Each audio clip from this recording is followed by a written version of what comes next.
অবরুদ্ধ নিশীথ। লিখেছেন তেজস্মিতা মুর্তজা। পর্ব 14। সেদিনের ঝামেলা মিটিয়েছে হামজা। জয়কে আর ভার্সিটিমুখো হতে দেয়নি। সে গিয়ে প্রিন্সিপাল এবং সাধারণ সম্পাদকের সঙ্গে ছোট্ট একটা মিটিং করে ঝামেলা মিটিয়ে এসেছে। তা কতটা মিটেছে জানা নেই। রাতের গাড়িতে জয় ঢাকা যাবে। সে ঢাকা যাবার সময় কোনোদিন কার ব্যবহার করে না, বাসে যায়। এতে তার ইন্টারেস্টটা কি তা জয় জানে ভালো। রাত 10টার সময় হামজা ও জয় একসাথে বসে খেল দুজন। এরপর দুটো সিগারেট ধরালো দুজন। জয় সিগারেটে টান দিয়ে হামজাকে বলল, আমি 3 দিনের ভেতর ফেরার চেষ্টা করব। তুমি ছেলেদের এলার্ট থাকতে বলো। আর এত চিন্তা করো না হুদাই। তোমার যে প্রতিদ্বন্দ্বীগুলো ভোট করছে তাদের লোক টাকা নিয়েও ভোট দেবে না। একটাই অপশন তাদের কাছে, তুমি। মাঝার সুস্থ হতে হতে ইলেকশন শেষ হয়ে যাবে। খুব খারাপ কিছু হবে না। হামজা কথা না বলে সিগারেট ঠোঁটে নেয়। ঘরে গিয়ে একটা হাফ স্লিভ টি-শার্ট পরে এলো। জ্যাকেট অথবা গরম কাপড় কিছু নেই। ওভাবেই দৌড়ে ছাদে গেল। কবুতরের ঘরে পানি দেয়া দরকার। সে চলে গেলে তরু কতটুকু যত্ন করবে এদের তা বলা যায় না। ফোনের ফ্ল্যাশ জ্বালিয়ে ভালোভাবে দেখল কবুতরগুলোকে। একা একাই 2-4টা কথাও বলল কবুতরদের সাথে। নেমে এসে তরুকে শাসালো, কবুতরদের যেন ঠিকমতো পরিচর্যা করা হয়। নয়তো বাড়ি ফিরে সবগুলোকে লাথি মেরে বের করব বাড়ি থেকে। ঘড়িতে 10:30 বাজে। বের হওয়ার আগ মুহূর্তে রিমির কথা মনে পড়ল। ওকে একটু জ্বালানো দরকার বের হওয়ার আগে। ঘরে ঢুকে দেখল রিমি কাপড় ইস্ত্রি করছে। লম্বা করে একটা সালাম দিল। যেন কতদূর থেকে মেহমান এসেছে। রিমি তাকালো, কথা বলল না। জয় বলল, রেগে আছেন কার উপরে? আমার উপরে? রেগে কেন থাকব? মহিলা মানুষের রেগে থাকার জন্য বিশেষ কারণ দরকার হয় না। রিমি ঠ্যাস দিয়ে বলল, হ্যাঁ, আপনি যখন বলছেন তখন তাই। আফটার অল মেয়েলোকের ব্যাপারে খুব জানাশোনা আছে আপনার। গায়ে মাখল না জয় কথাটা, প্যাচপ্যাচে হাসি হাসল, আছে বলেই তো বলছি।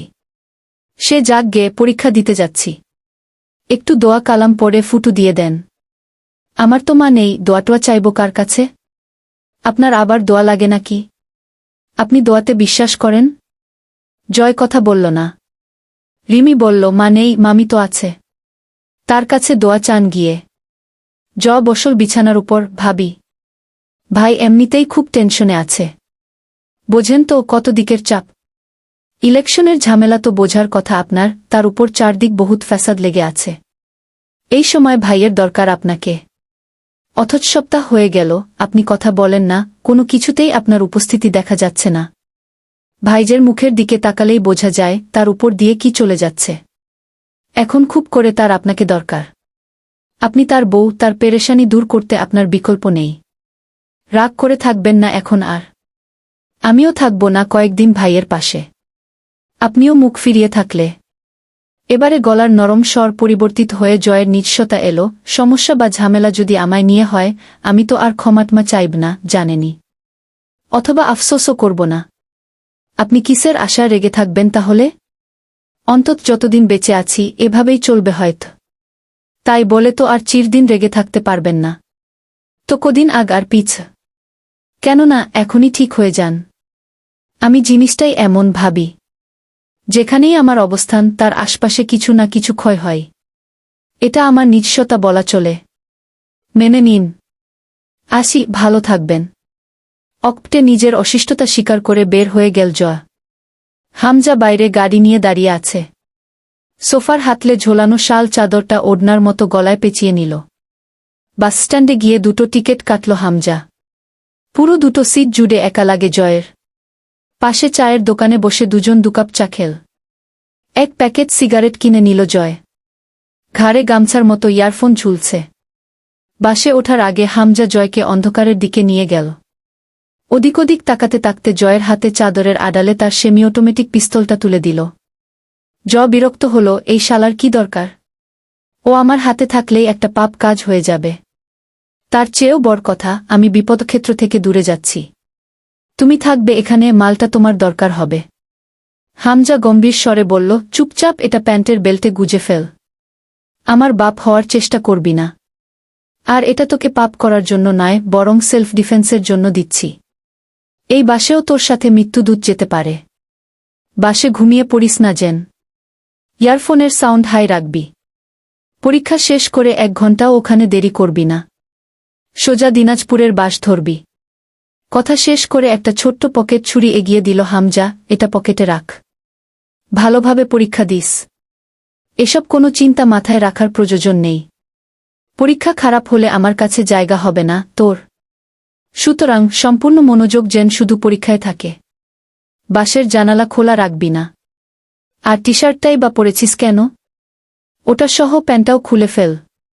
খুব গরম পড়ছে তো, পৌষ মাস বলে কথা, চারদিকে খুব গরম। জয় হেসে ফেল নির্লজ্জের মতো, জ্যাকেট আনিনি সাথে। আমার শীত লাগে না, জানোই তো। কবিরকে বলে দিয়েছি, ও সবসময় সাথে থাকবে তোমার। মামাকে রাত বিরাত বের হতে দিও না। হামজা নিজের জ্যাকেটটা খুলে ফেল। জয় নিষেধ করার সাহস পেল না।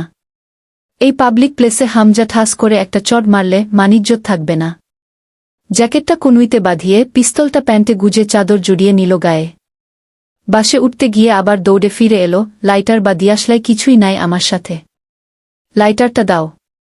হামজা লাইটার বের করলে তা হাতে না নিয়ে আলতো করে একবার বুকে বুক মেশালো জয়। পরে লাইটার নিয়ে দৌড়ে গিয়ে সবে চলতে শুরু করা বাসে উঠল লাফিয়ে। পরীক্ষা শুরুর আগে 2 দিন ছুটি ছিল। রাত 4টার দিকে ঘুমিয়ে আবার উঠেছে 6টায়। নামাজটা পড়ে আবার শুরু করে দিয়েছে পড়া। আজ প্রথম পরীক্ষার বিষয় ইন্ডাক্টরি অ্যানথ্রোপোলজি। অন্তুর মনে হয় নৃবিজ্ঞান হল সবচেয়ে বাজে সাবজেক্ট সমাজবিজ্ঞান বিভাগের। বাকিগুলো যে ভালো তা তো মোটেই নয়। তবে এটা বিরক্তিকর। পড়তে পড়তে কখন বেলা 9টা বেজেছে টের পেল না অন্তু। সেই কখন থেকে আম্মু ডাকছে খাওয়ার জন্য। অন্তু ঠিকমতো জবাবও দিতে পারেনি। দরজার বাইরে থেকে অনুমতি চাইলেন আমজাদ সাহেব, আসব? অন্তু বিরক্ত হল, আব্বু, এই স্বভাবটা যাবে না তোমার? আমার ঘরে ঢুকতে কিসের অনুমতি? আমজাদ সাহেব বরাবরের মতো জবাব না দিয়ে ভেতরে এসে দাঁড়ালেন, চল, আমি খেতে বসব। আচ্ছা, তুমি খেয়ে নাও, আমি সময় পেলে খেয়ে বের হব। আমি খেতে বসব। আব্বু, আমি পরে খাচ্ছি। ক্ষুধাই লাগেনি, মানে রুচিই পাচ্ছি না। ধমকে উঠলেন আমজাদ সাহেব, কিন্তু আমি এক্ষুনি খেতে বসব। অন্তু হার মানল। তাকিয়ে থাকল আব্বুর দিকে। ঘিয়ে রঙা শাল জড়ানো লম্বাটে চেহারা, চাপ দাড়িতে মেহেদি। আমজাদ সাহেব জিজ্ঞেস করলেন, তাকিয়ে আছিস কেন? একটু বসো তো আব্বু। ছিটিয়ে থাকা বই খাতা সরিয়ে দিল অন্তু। আমজাদ সাহেব বসলেন, জিজ্ঞেস করলেন, এভাবে চেয়ে আছিস কেন? কি হয়েছে? প্রস্তুতি ভালো তো? অন্তুর খাতা এগিয়ে নিলেন। তাতে চোখ বুলিয়ে বললেন, লেখার লাইন এখনও ঠিকমতো সোজা হয়নি। হাসল অন্তু, আমি সোজা হয়েছি? আমি বেত হাতে করা বাদ দিয়েছি যে। অন্তু হেসে ফেল, বেত হাতে করলে? ইস, খামোখা ভয় পেতাম। তখন যদি বুঝতাম তুমি শুধুই ভয় দেখাতে বেত দেখাচ্ছ, এত ডিসিপ্লিনড, ভালো মেয়ে হতাম না আমি, প্রমিস। হেসে ফেললেন আমজাদ সাহেব, এখন বেত হাতে তুললে ঠিক মারব। চল, তোর আম্মা বসে আছে। দেরি হলে একটা ছোটখাটো ঘূর্ণিঝড় বয়ে যাবে। একটা প্রশ্ন করব? না, আগে খেতে চল। ধান্দাবাজি আমার সাথে না। না খেয়ে পরীক্ষা দিতে যায় কেউ? অন্তু চেয়ে রইল কিছুক্ষণ আব্বুর দিকে, চোখ দুটো সজল হয়ে উঠল, অল্প পানি ছলছল করে উঠল। হুমায়ুন আহমেদ বলেছেন, হিমুরা পকেটে টাকা নিয়ে ঘোরে না। অন্তু সেটাকে নিজের মতো করে বলে, অন্তুরা কান্না করে না। কথাটা বলে আবার নিজেই হেসে ফেলে। আজও একবার নিজেকে কথাটা বলে গলাটা কড়া করার চেষ্টা করল, আব্বু। সবার আব্বু তোমার মতো হয় না, তাই না? কথাটা অভিযোগের সুরে বলল, অথচ আমজাদ সাহেব বুঝলেন তার মেয়ে প্রতি কি অর্থে কথা ঘুরাতে জানে, আবেগ লুকিয়ে। বুঝে হাসলেন আমজাদ সাহেব, পাগল মেয়ে। বাপ সবারই সেরা হয়। আমি জীবনে বিশেষ কিছুই দেইনি তোকে, শুধু নিজের কর্তব্য পালন করার চেষ্টা করেছি, শেষ অবধি সেটাও সুষ্ঠুভাবে পারিনি। এত লীন রাখবি না নিজের উপর, লীন আমার ঘাড়েও আছে তোর। আমার তো মা নেই, তোকে মাঝে মধ্যেই মা মা বলে ডাকি। এই সুযোগটা কেনার সামর্থ্য আমার নেই। তুই বিনামূল্যে দিয়ে রেখেছিস। অন্তু সহ্য করতে পারল না। বুকের ভার বাদ মানবে না বেশিক্ষণ। অনুরোধ করার মতো বলে উঠল, চুপ করো আব্বু। চুপ করো আব্বু। নিজেকে সামলাল। আব্বুর দিকে তাকিয়ে অন্তিকের কথা মনে পড়ে মুখ মলেন হতে গিয়েও হল না। যারা কম হাসে তাদের হঠাৎ হাসি মিলিয়ে দেয়ার সাহস অন্তুর নেই, বিশেষ করে আব্বুর। হুট করে আব্বুর উরুতে মাথা রেখে শুয়ে পড়ল। এভাবে ছোটবেলায় সে আব্বুর উরুতে মাথা রেখে পড়া শিখত আব্বুর কাছে। ওভাবেই ঘুমিয়ে গেলে আমজাদ সাহেব আবার ডেকে তুলতেন জোর করে খাওয়ার জন্য। নিষ্ঠুর লাগত তখন আব্বুকে। কাঁচা ঘুম ভাঙিয়ে ভাত খাইয়ে দেয়া, সকালে টেনে তুলে স্কুলে নিয়ে যাওয়া। অন্তু রাস্তাটা কোনোদিন আব্বুর হাত জড়িয়ে ধরে পার হয়নি, একটা আঙুলের মাথা ধরত। তার বকব ছিল পুরো হাত ধরলে সে আব্বুর উপর পুরোপুরি নির্ভরশীল হয়ে পড়বে, নিজের উপর আত্মবিশ্বাস হারিয়ে ফেলবে। কিন্তু তার নিজের উপর বিশ্বাস হারানোর নয়, আব্বুর সঙ্গত ছাড়ার নয়। আমজাদ সাহেব অন্তুর উস্কোখুস্কো চুলে আলতো হাত রেখে বললেন, চল খেয়ে নিই। তোর মা আজ বাড়িছাড়া করবে আমাদের। হঠাৎই নিজের জীবনে আব্বু সত্তাটার সমস্তটুকু উপস্থিতি যেন বুকের ভেতর একথলে তরল আবেগ হয়ে জমেছে, ভার অনুভূত হচ্ছে বুকের উপর সেই তরল। চোখ ফিরিয়ে নিল। বইখাতা গোছাতে গোছাতে আনমনে নিজের স্বভাবসুলভ দৃঢ় গলায় বলল, আব্বু, তুমি কোনোদিন আমার রেখে চলে যেও না। আমি একদম ফুরিয়ে যাব, বিশ্বাস করো। এই দয়াটুকু করো আব্বু। তুমি নিষ্ঠুর হজো না আমার উপরে। তোমার যাওয়ার হলে আমার সঙ্গে নেবে প্লিজ। আমি আত্মনির্ভরশীল, কিন্তু পুরোপুরি নই। তোমার আঙুলের ডগা আঁকড়ে ধরার ওইটুকু তো ফাঁকা। এই চলমান পৃথিবীর ভারী পিষ্টনে একা টিকতে পারার সাহস জুটাতে পারব না কোনোদিন। তোমার আঙুলটাকে সর্বক্ষণ খুব দরকার আমার। অন্তু কোনোদিন এভাবে বলেনি। আজও বলছে তো বলছে যে স্বরে, সেই স্বরে মানুষ মানুষকে শাসন করে। স্বর নরম নয়, নমনীয় নয়, হুমকির মতো শুনতে লাগল। আমজাদ সাহেব চোখ বুজে হাসলেন। হাই স্কুলের প্রবীণ প্রিন্সিপাল একবার বলেছিলেন, বুঝলে আমজাদ, অন্তু হল তোমার ফটোস্ট্যাট কপি। কিন্তু বোধহয় মেশিনের গড়বড়ে ছেলে না হয়ে মেয়ে হয়ে গেছে। দুজনের সম্পর্ক একদম সেই সকল বন্ধুদের মতো, যারা কোনোদিন বলেনি আমরা কিন্তু বন্ধু দুজন। কেউ বলেনি, বুকটা ফেডে দেখ, তোর জন্য কতটা জায়গাতে ধুয়ে পরিশুদ্ধ করে রেখে দিয়েছি, শুধু তোর জন্য। পাগলের মতো কথা বলিস না অন্তু। কেউ চিরকাল থাকে না। যিনি থাকবেন তিনি তোর রব। আমি কেবল মাধ্যম একটা, আর তুই আমার আমানত। এই ক্ষণস্থায়ী সাক্ষাতে এত মায়া লাগাতে নেই অন্তু। মায়া মূর্খদের দেহে পরজীবীর মতো বাস করে, শুষে শুষে খেয়ে ফেলে তাদের জীবন রসকে। তুই তা নিজের ভেতরে রাখবি না। অন্তু নিজের উপর বিরক্ততে নাকমুখ কুঁচকে শক্ত গলায় বলল, আব্বু, হুট করে এত বুকে হাহাকার লাগছে কেন বলতো? অন্তুর উপরের খোলস বা নাটককে এড়িয়ে ভেতরটাকে আমজাদ সাহেব শুষে নিতে জানেন। অন্তুর দিকে তাকিয়ে সেই দক্ষতা প্রয়োগ করে বললেন, আমি যতদিন আছি তুই আমার পাখার নিচে সুরক্ষিত। আমি না থাকার কালে যা আসবে তোর উপর, তার দায় আমায় দিস না। সাধারণ এক মানুষ হয়ে এত ওজন বয়ে নিতে পারব না আমি। অন্তুর হাতটা শক্ত করে চেপে ধরলেন তিনি, যেন অদম্য এক সাহস তিনি অন্তুর ভেতরে প্রবেশের চেষ্টা চালালেন। আমিও থাকব না চিরকাল, কিন্তু তোকে নিজের জীবদ্দশা কাটিয়ে তবে রবের কাছে ফিরতে হবে। জীবন একটা চক্র, জীবন একটা রণক্ষেত্র। সেখানে তোর হাতিয়ার হলো আত্মবিশ্বাস আর ঢাল তোর ধৈর্যে। এই দুটোকে সবসময় শান দিয়ে পিঠে সজ্জিত করে রাখতে হবে। মনে রাখবি, ধৈর্যে নামক ঢালটা যেন বেশ পুরু হয়, ছোটখাটো আঘাতে তার কথাগুলো ছিটকে না যায়। যে পথে পা বাড়াতে চলেছিস, এই সমাজ তোকে ভালো রাখবে না অন্তু। ভালো থাকাটা ঠিক আমারও পছন্দ নয়, কারণ যেখানে এই জগৎ সংসারে ভালো থাকার একমাত্র অপশনটা হলো অন্যায়ভাবে জীবনে আপন, সেখানে ন্যায়কে অবলম্বন করে ভালো থাকতে চাওয়ার বোকামি আমি করিনি। তাই তোকেও আর বাধা দিইনি এই দুর্গম পথে এগিয়ে যাওয়া থেকে।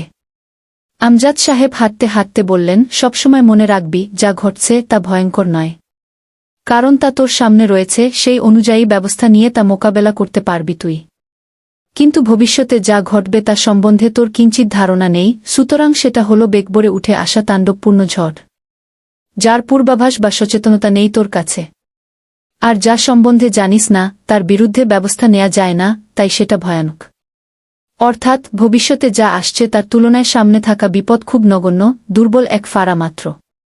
ভবিষ্যতের অজানা বিপদের চেয়ে এটা দুর্বল, আর এই দুর্বল বিপদের চেয়ে তুই বহুগুণ শক্তিশালী, বহুগুণ। অন্তু ভার্সিটি পৌঁছে দিতে বের হলেন আমজাদ সাহেব। অন্তু আজ অবধিও কোনোদিন আব্বুকে ছাড়া কোনো ছোটখাটো পরীক্ষাও দিতে যায়নি। স্যান্ডেল খুঁজে পেলেন না, পরে দেখলেন অন্তু তা পরিষ্কার করছে একটা কাপড় ঘষে। গম্ভীর হলেন আমজাদ সাহেব, তোকে নিষেধ করেছি না এসব করতে? স্যান্ডেল পায়ের জিনিস, তা আবার ঘষে মেজে পরিষ্কার করার কি আছে? সুফিয়ানা ভালো না। তুই আর কোনোদিন স্যান্ডেল পরিষ্কার করবি না। অন্তু পাত্তাই দিল না।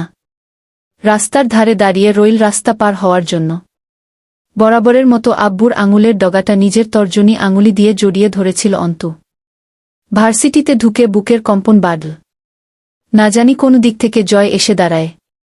সেদিন সে অভিযোগ করেছে, তারপর আর ভার্সিটি মুখো হয়নি। আজ কি অপেক্ষা করছে তার জন্য?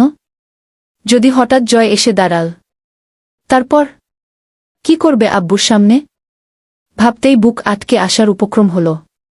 অথচ সমাজবিজ্ঞান বিভাগের বিল্ডিংয়ের সামনে পৌঁছেও জয়ের দেখা পেল না। বারবার শুকরিয়া জ্ঞাপন করল সৃষ্টিকর্তার কাছে। সেদিনের অভিযোগ কাজে দিয়েছে।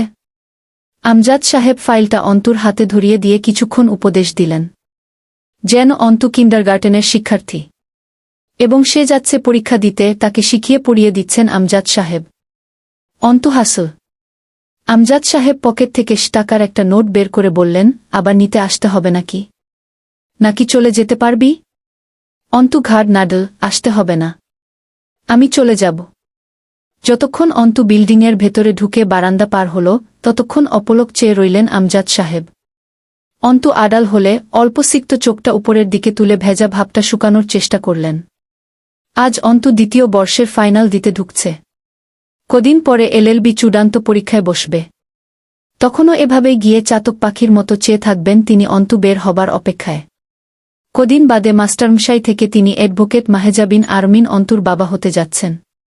বুকটা ভরে উঠল, চোখ জ্বালা করতে লাগল খুব। অন্তুটা বড় হয়ে গেল। এই তো কদিন আগে হাত ধরে স্কুল ড্রেস পরে মাথায় 2 ঝুঁটি করে স্কুলে যেত অন্তু। আমজাদ সাহেব চোখ ফেরালেন। আস্তে করে হেঁটে বেরিয়ে এলেন ভার্সিটির ফটক পেরিয়ে। পরীক্ষা শেষ নাই করতে পিয়ান এলো হলে। অন্তু তখন হিমশিম খাচ্ছে লেখা শেষ করতে। অল্প সময় বাকি, লেখা অনেক।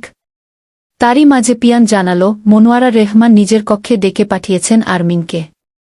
অন্তুর কপালে ভাঁজ পড়ল, ভেতরটা নড়ে উঠল আচমকা।